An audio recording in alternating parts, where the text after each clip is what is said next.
بسم اللہ الرحمن الرحیم۔ السلام علیکم دوستو، سیرت النبی کے سلسلے کی یہ نئی ویڈیو ہے۔ ہم مشرکین مکہ کے مظالم کا تذکرہ کر رہے تھے جن کے پہاڑ انہوں نے مسلمانوں پر گرائے، لیکن پیارے نبی کی استقامت کے سامنے ان کا ہر منصوبہ فیل ہوتا رہا۔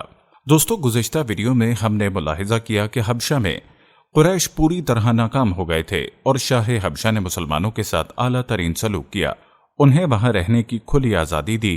ادھر مکہ مکرمہ میں سیدنا حمزہ اور سیدنا عمر بن خطاب نے اسلام قبول کر لیا اور ان تمام باتوں کی بنا پر کفار کا زور ٹوٹنے لگا۔ دوسری طرف آپ صلی اللہ علیہ وسلم کی تبلیغی کوششوں سے مسلمانوں کی تعداد میں روز بروز اضافہ ہوتا جا رہا تھا اور قبائل میں بھی اسلام پھیلتا جا رہا تھا۔ اس صورتحال نے قریش کو مجبور کیا کہ وہ نئے سرے سے حالات کا جائزہ لیں اور اسلام کی بڑھتی ہوئی مقبولیت میں مزید اضافہ نہ ہونے دیں۔ لہٰذا انہوں نے نئے سرے سے اپنے مظالم کو بڑھانے کی تدابیر شروع کی، جن میں ایک واقعہ شعب ابی طالب کا ہے، جس میں مسلمانوں کے ساتھ مکمل سوشل بائیکاٹ کیا گیا۔ آج کی ویڈیو میں ہم اسی واقعے کی تفصیل آپ کے ساتھ شیئر کریں گے اور ساتھ میں آپ کو ابو طالب اور سیدہ خدیجہ رضی اللہ تعالی عنہما کی وفات کے بارے میں بھی بتائیں گے، اور آپ صلی اللہ علیہ وسلم کے طائف کی جانب سفر کا تذکرہ بھی آج کی ویڈیو میں ہوگا۔ دوستو، واقعے کا آغاز کرنے سے پہلے آپ سے درخواست ہے، اگر آپ ہمارے چینل زما وائس کی ویڈیو پہلی بار دیکھ رہے ہیں اور ابھی تک آپ نے ہمارا چینل سبسکرائب نہیں کیا تو ابھی ہمارا چینل سبسکرائب کریں اور ساتھ ہی لگے بیل کے بٹن کو بھی پریس کریں تاکہ آپ کو مستقبل میں ہماری اپلوڈ ہونے والی مزید ویڈیوز کا نوٹیفیکیشن ملتا رہے۔ پیارے دوستو، حبشہ کے واقعے اور حضرت عمر اور حضرت حمزہ رضی اللہ تعالی عنہما کے اسلام لانے کے بعد جب مسلمانوں کے لیے حالات کچھ اچھے ہونے لگے تو قریش مکہ دوبارہ ایک جگہ جمع ہوئے۔ مشورے کے بعد بنو ہاشم اور بنو مطلب سے قطع تعلق کرنے کا فیصلہ کیا۔ ایک قرارداد لکھی گئی، اس پر حلف لیا گیا۔ اس میں قرار پایا کہ کوئی شخص بنو مطلب اور بنو ہاشم سے شادی بیاہ کے تعلقات نہ رکھے، کسی قسم کا لین دین نہ کرے، نہ کھانے پینے کی چیزیں ان کے ہاتھ فروخت کرے، نہ ان سے بولے چالے جب تک محمد صلی اللہ علیہ وسلم قتل کے لیے ان کے حوالے نہیں کر دیے جاتے۔ اس قرارداد کو اہمیت دینے کے لیے اس کو کعبے کے اندر لٹکا دیا گیا۔ دوسرے قبائل خاص طور پر بنو قینقاع بھی اس معاہدے میں شریک ہوا۔ اس طرح یہ اور بھی مضبوط ہو گیا۔ اس معاہدے کی کتابت بغیظ بن عامر بن ہاشم نے کی تھی۔ رسول اللہ نے اس پر بد دعا کی تو اس کا ہاتھ یا ہاتھ کی کچھ انگلیاں شل ہو گئیں۔ قریش مکہ کے اس معاشرتی بائیکاٹ سے مجبور ہو کر ابو طالب نے اپنے خاندان کے ساتھ شعب ابی طالب سے پناہ لی۔ شعب ابی طالب مکہ مکرمہ میں ایک محلے کا نام تھا۔ بنی ہاشم اس میں رہا کرتے تھے۔ شعب عربی زبان میں گھاٹی کو کہتے ہیں۔ یہ محلہ کوہ ابو قبیس کی گھاٹیوں میں سے ایک گھاٹی میں واقع تھا اور ابو طالب بنی ہاشم کے سردار تھے، اس لیے شعب ابی طالب کہا جاتا تھا۔ بنی ہاشم اور بنی مطلب کے ہر شخص نے ساتھ دیا۔ مسلمانوں نے ان کی وجہ سے اور کفار کے خاندانی اور نسبتی تعلق کی بنا پر محصور ہونا قبول کیا۔ بنو ہاشم میں سے صرف ابو لہب نے قریش مکہ کا ساتھ دیا اور وہ شہر ہی میں مقیم رہا۔ بنو ہاشم اور بنو مطلب کے 3 سال اس گھاٹی میں گزرے۔ یہ 3 سال اس قدر سخت، تنگ دستی، غربت اور تکالیف کے تھے کہ بھوک کی شدت سے بچوں کے بلبلانے کی آوازیں راستہ چلتے لوگوں کو سنائی دیتی، مگر سنگدل کفار ان چیخوں کو سن کر خوش ہوتے۔ مسلمانوں نے ان 3 سالوں میں درختوں کے پتے اور چمڑے کھا کر پیٹ کی آگ بجھائی۔ سعد بن ابی وقاص فرماتے ہیں، میں بھوکا تھا، اتفاق سے رات کے وقت میرا پاؤں کسی چیز پر پڑا، میں نے اس چیز کو اٹھایا اور نکل گیا، مجھے اب تک معلوم نہیں وہ چیز کیا تھی۔ اس طرح اونٹ کی کھال کا سوکھا ہوا چمڑا انہیں کہیں رستے میں پڑا ملا۔ انہوں نے پانی سے دھو کر اسے جلایا اور صفوف بنا کر پانی کے ساتھ کھایا، 3 راتیں بسر کیں۔ دوستو، کہتے ہیں کہ یہ معاشرتی بائیکاٹ اتنا شدید تھا کہ قریش نے کھانے پینے کی اشیاء کا لے جانا بھی بند کر دیا۔ جب کوئی تجارتی قافلہ مکے آتا تو ابو لہب اٹھتا اور اعلان کرتا، کوئی تاجر عام نرخوں پر اصحاب محمد کو فروخت نہ کرے، بلکہ اتنی قیمت بڑھائے کہ وہ چیز ان لوگوں کی قوت خرید سے باہر ہو جائے۔ قریش میں سے بعض لوگوں کے دل ان حضرات کی یہ حالت دیکھ کر روتے تھے، کیونکہ وہ ان کے عزیز تھے۔ چنانچہ ایسے لوگ خفیہ طور پر کھانے پینے کی چیزیں بھیج دیتے۔ ایک دن سیدنا حکیم بن حزام اپنی پھوپھی سیدہ خدیجہ کے لیے کچھ چیزیں لے کر جا رہے تھے کہ ابو جہل نے راستہ روک لیا اور کہا، تم نے شعب ابی طالب میں غلہ پہنچانے کی کوشش کی تو میں سب لوگوں میں تمہیں رسوا کر دوں گا۔ اتفاق سے اس وقت ابو البختری سامنے آ گیا۔ واقعے کی تفصیل سن کر ابو جہل سے کہنے لگا، اگر ایک شخص اپنی پھوپھی کے لیے کچھ غلہ بھیجتا ہے تو تم کیوں رکاوٹ بنتے ہو؟ چنانچہ ابو البختری کی مداخلت کی وجہ سے اسے اپنی پھوپھی کے پاس غلہ بھجوانے دیا۔ الغرض ایسی ہی تکالیف کی وجہ سے مکہ کے نیک دل لوگوں کو یہ صفقانہ معاہدہ ختم کرنے کا خیال آیا اور آخر حشام بن عمرو کی کوشش سے ظہیر بن ابی امیہ، سیدہ خدیجہ کے رشتہ دار مطعم بن عدی، زمعہ بن اسد اور ابو البختری بن ہاشم اور مختلف قبائل کے بعض افراد نے رات کو خفیہ مجلس میں اس معاہدے کی منسوخی کا طریقہ کار مرتب کیا۔ پھر صبح کعبے کے پاس اپنے حلقے میں جمع ہوئے۔ طواف کے بعد پہلے ظہیر نے اعلان کیا، جب تک انسانیت کے خلاف اس معاہدے کو ختم نہیں کیا جائے گا میں چین سے نہیں بیٹھوں گا۔ اس پر ابو جہل نے مخالفت کی، لیکن 4 اور نیک دل انسانوں نے اپنے اپنے قبیلے کی طرف سے یکے بعد دیگرے اس بائیکاٹ کو ختم کرنے کا اعلان کیا۔ ابو جہل مجلس کا یہ رنگ دیکھ کر دنگ رہ گیا اور کہنے لگا یہ معاملہ تو پہلے سے ہی طے شدہ لگتا ہے۔ تکالیف پہنچانے کی پالیسی کے بعد جب قریش نبی کریم کو نفسیاتی حربوں سے شکست نہ دے سکے تو انہوں نے اب ان پر معاشرتی دباؤ ڈالنے کا منصوبہ بنایا۔ اس کے لیے ان کے سرپرست اور نگران ابو طالب پر دباؤ ڈالنا ضروری تھا۔ چنانچہ سرداران قریش نے بار بار ان کے پاس جا کر شکایت کی۔ ایک بار تو تقریباً 25 سردار ابو طالب کے پاس پہنچے۔ ان میں ابو جہل، ابو سفیان، امیہ بن خلف، اتمہ، اسود بن عبد المطلب اور شیبہ شامل تھے۔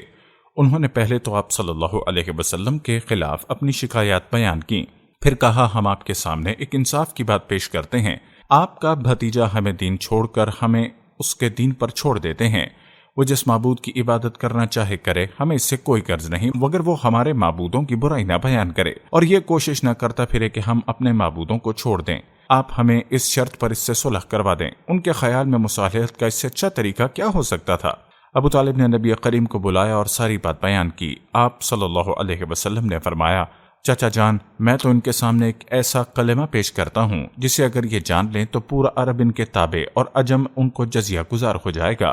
اس پر ان لوگوں نے کہا کہ تم ایک کلمہ کہتے ہو، ہم ایسے 10 کلمے کہنے کو تیار ہیں، مگر یہ تو بتاؤ وہ کلمہ کیا ہے؟ آپ صلی اللہ علیہ وسلم نے فرمایا، لا الہ الا اللہ۔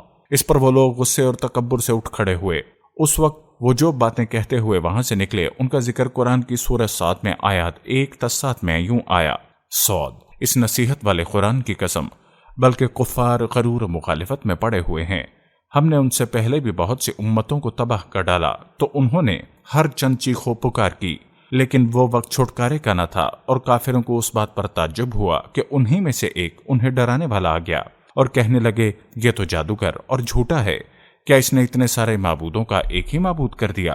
واقعی یہ بہت عجیب بات ہے۔ ان کے سردار یہ کہتے ہوئے چلے کہ چلو جی اور اپنے معبودوں پر جمے رہو، یقیناً اس بات میں کوئی غرض نہیں، ہم نے تو یہ بات پچھلے دین میں بھی نہیں سنی، کچھ نہیں، یہ تو صرف من گھڑت ہے۔ دوستو یاد رہے کہ نبی کریم صلی اللہ علیہ وسلم اور آپ کے صحابہ کرام کو اس مصیبت سے نجات تو مل گئی، لیکن قریش کے 3 سالہ بائیکاٹ نے بہت سے حضرات کی صحت خراب کر دی۔ آپ صلی اللہ علیہ وسلم شہر میں تشریف لائے ہی تھے کہ آپ کے چچا ابو طالب بیمار پڑ گئے اور چند روز بعد وفات پا گئے۔ صحیح بخاری سے مروی ہے کہ جب ابو طالب میں وفات کا وقت آیا تو نبی کریم ان کے پاس تشریف لے گئے۔ اتفاق سے اس وقت ابو جہل اور عبداللہ بن ابی امیہ بھی ابو طالب کی عیادت کے لیے مشہود تھے۔ رسول اللہ نے فرمایا کہ چچا جان، آپ لا الہ الا اللہ کہہ دیجئے، بس ایک کلمہ جس کے ذریعے میں اللہ کے سامنے آپ کے لیے حجت پیش کر سکوں گا۔ اسی وقت ابو جہل اور عبداللہ بن ابی امیہ نے دخل اندازی کی اور بولے، ابو طالب، کیا تم اپنے باپ عبد المطلب کے دین سے پھر جاؤ گے؟ یہ سن کر ابو طالب ذرا دیر کو رکے اور بولے، میں اپنے باپ عبد المطلب کے دین پر مرتا ہوں۔ اس کے بعد ابو طالب نے آپ صلی اللہ علیہ وسلم کی طرف دیکھا اور کہا، میں کلمہ شہادت کہہ دیتا، لیکن قریش کہیں گے کہ ابو طالب موت سے ڈر گیا۔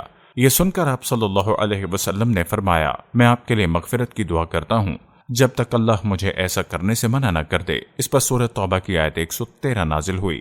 ترجمہ: نبی اور اہل ایمان کے لیے درست نہیں کہ مشرکین کے لیے دعائیں مغفرت کریں، اگرچہ وہ قرابت دار ہی کیوں نہ ہوں، جبکہ ان پر واضح ہو چکا کہ وہ جہنمی ہیں۔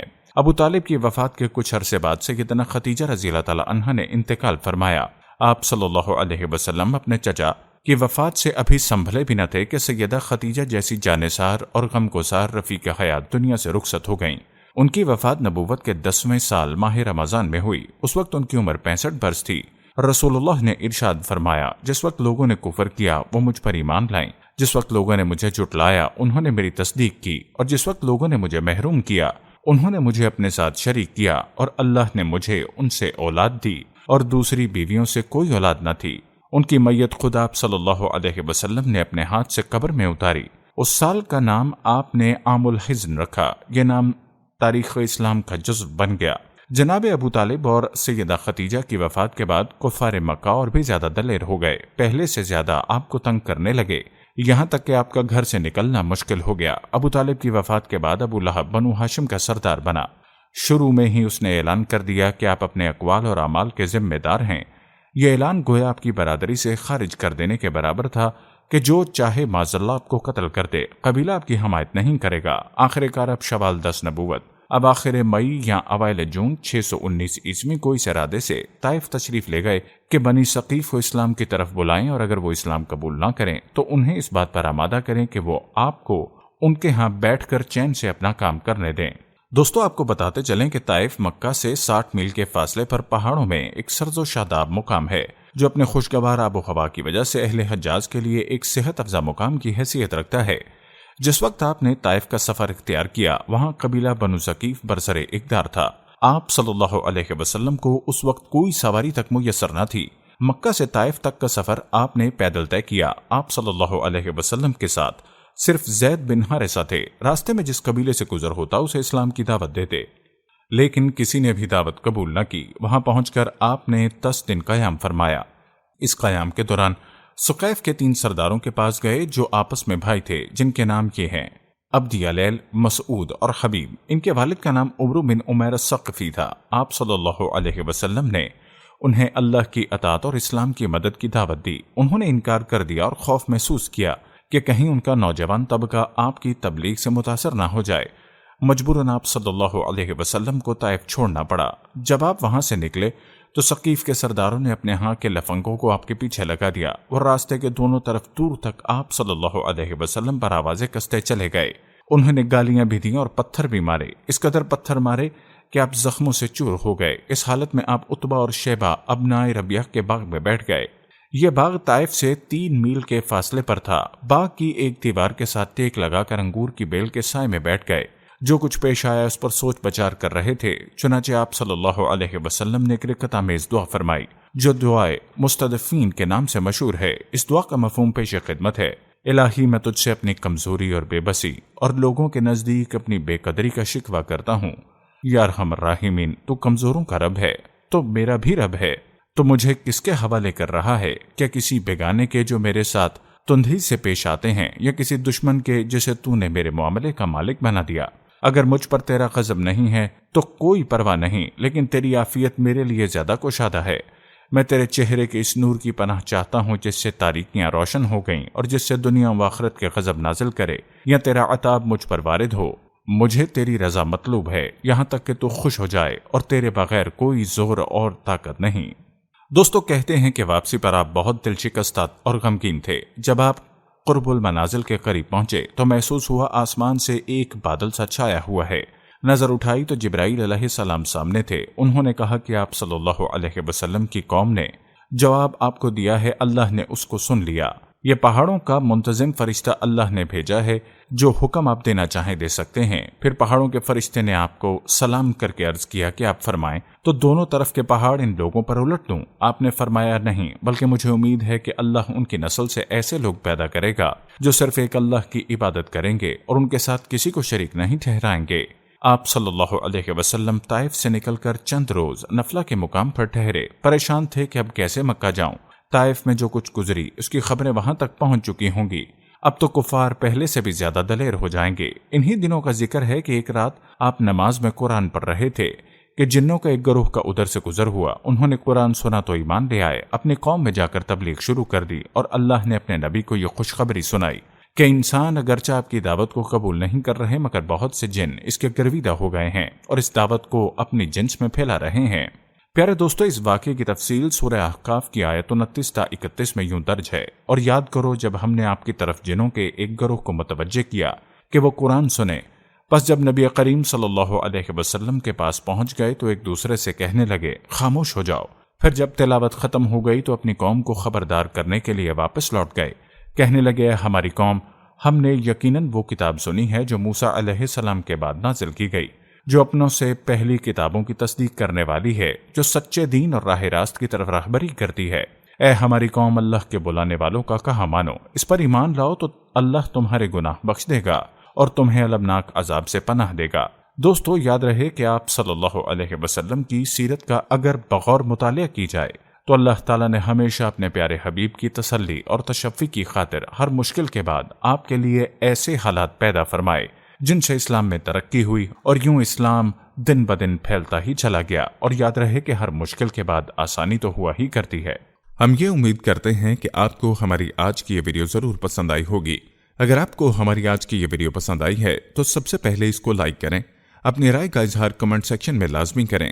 آخر میں آپ سے ایک بار پھر درخواست ہے کہ آپ ہمارے چینل زما وائس کو ضرور سبسکرائب کر لیں، اور ساتھ ہی لگے گھنٹی کے بٹن کو بھی کلک کریں تاکہ آپ کے پاس ہماری آنے والی مزید ویڈیوز کا نوٹیفیکیشن پر وقت ملتا رہے۔